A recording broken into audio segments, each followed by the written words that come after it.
혈당 지수의 핵심, 혈당을 직접적으로 올리는 탄수화물, 그 중에서도 밥에 혈당 지수를 확 낮추는 방법을 알아보겠습니다. 안녕하세요. 푸드닥터 심선아입니다.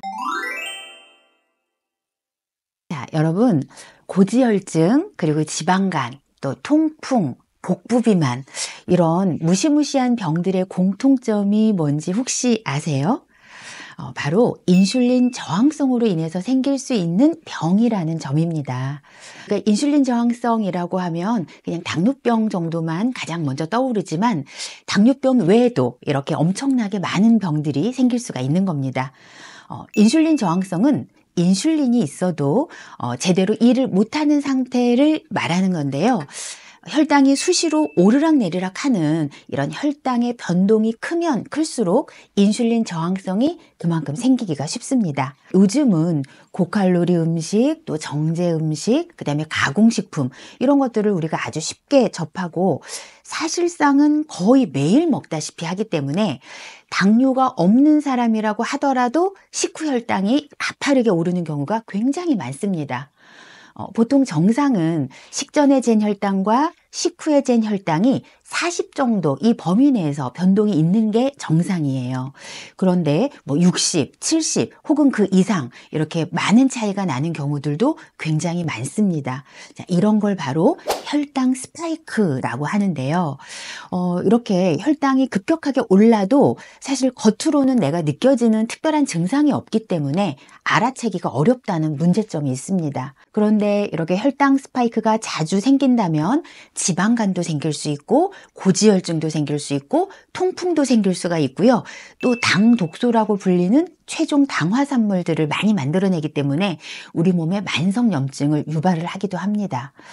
자, 따라서 이런 식후 혈당 스파이크를 막는 게 굉장히 중요한데, 이 식후 혈당 스파이크를 막기 위해서는 혈당 지수가 낮은 식사를 하는 것이 굉장히 중요해요.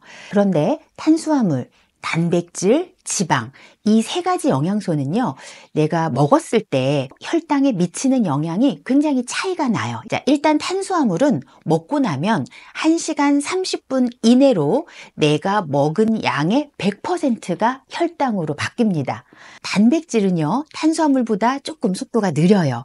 그래서 한 4시간에서 5시간 정도 걸려서 혈당을 올리게 되고, 그 양도 내가 섭취한 양의 50% 정도가 혈당에 영향을 미치게 됩니다. 지방은요, 내가 섭취한 양의 10% 정도만 혈당에 영향을 미치는데 시간도 12시간 동안, 그러니까 서서히 혈당으로 바뀌어서 결과적으로는 이 지방이 혈당에 가장 영향을 덜 주게 됩니다.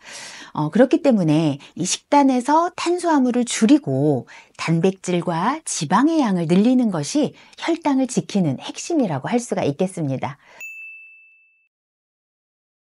그렇다면 혈당 지수의 핵심, 혈당을 직접적으로 올리는 탄수화물, 자, 그 중에서도 주식인 밥에 혈당 지수를 확 낮추는 방법을 알아보겠습니다. 우선 밥 지을 때 재료의 선정이에요. 흰쌀밥 말고 잡곡밥을 먹어야 한다는 건 아마 다들 알고 계실 건데, 여러 가지 잡곡들 중에서도 제가 추천하고 싶은 건 바로 보리하고 귀리입니다. 흰쌀 혈당 지수가 약 80 정도 돼요. 그리고 현미는 한 55 정도 됩니다. 그런데 오늘 추천드리는 귀리 55 정도고요. 보리는 50 정도예요. 자, 이렇게 혈당 지수도 낮지만 귀리나 보리는요, 혈당과 콜레스테롤 흡수를 막아주는 수용성 식이섬유소가 곡물 중에서도 굉장히 풍부한 편이기 때문에 혈당 조절이 필요한 분이라면 보리나 귀리를 섞어서 잡곡밥을 해서 먹는 것이 좋겠습니다. 이 잡곡의 양은 그 사람의 소화 상태에 따라서 달라지겠지만 소화에 큰 문제가 없다면 흰쌀 50대 잡곡 50, 이 비율로 하고요. 만약에 소화에 부담이 있다면 흰쌀 70에 잡곡 30 정도로 조절을 하면 되겠습니다. 다음으로는요, 밥을 지을 때 이것 한 스푼이면 혈당을 쏙 내릴 수가 있습니다. 첫 번째 비법 재료는요, 바로 올리브유나 코코넛 오일 같은 식물성 기름이에요. 자, 이런 식물성 기름을 밥 지을 때 함께 넣게 되면 소화가 잘 되지 않고 그냥 배출이 되는 저항성 전분이 2배 정도 높아집니다. 섞는 양은요, 쌀 1컵당 식물성 기름 티스푼으로 1개나 2개 정도 섞으시면 됩니다. 두 번째 비법 재료는요, 녹차가루예요. 2인분을 기준으로 했을 때, 밥량 2인분 기준으로 녹차가루 1큰술 정도 넣으면 됩니다. 가루가 없다면 티백을 활용하셔도 되고, 녹찻잎이 있다면 찻잎을 사용을 하셔도 됩니다.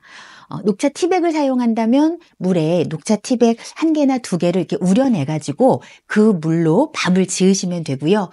마른 녹차를 사용을 하신다면 마른 녹차잎 1큰술 정도를 넣고 밥을 지으면 됩니다. 이 녹차의 풍부한 카테킨 성분이 탄수화물이 천천히 소화되도록 해주고요.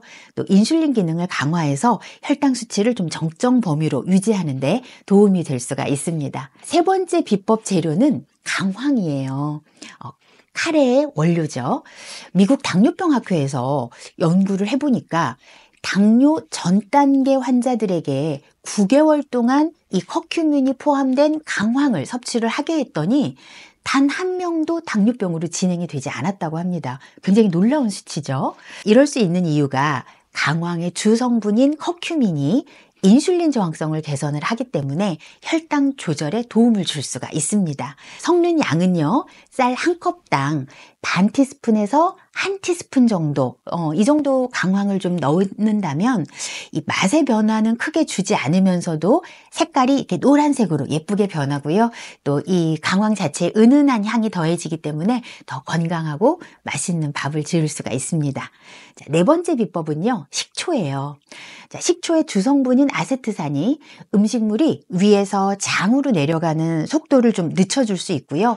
또 탄수화물을 분해하는 이 소화 효소의 활동을 억제해서 혈당이 급격하게 상승하는 것을 막아줍니다.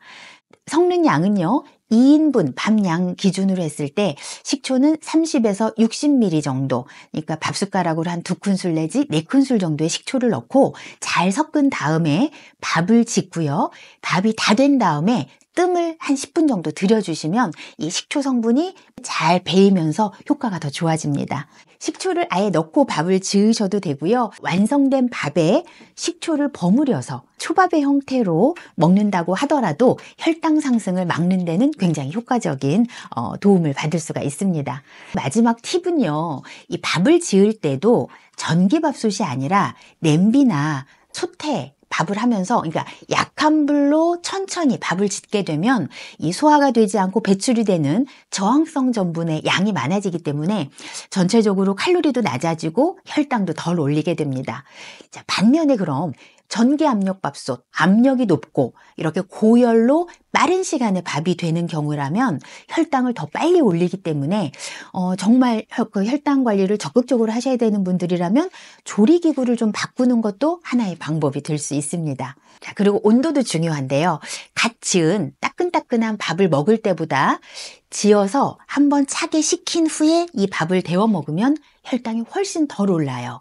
그리고 혈당이 덜 오를 뿐만 아니라 올랐다가 떨어지는 속도도 더 빠릅니다.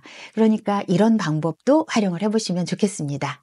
자, 지금까지 알려드린 간단한 방법으로 혈당 관리도 잘 하시고 건강도 잘 챙기시기 바랍니다.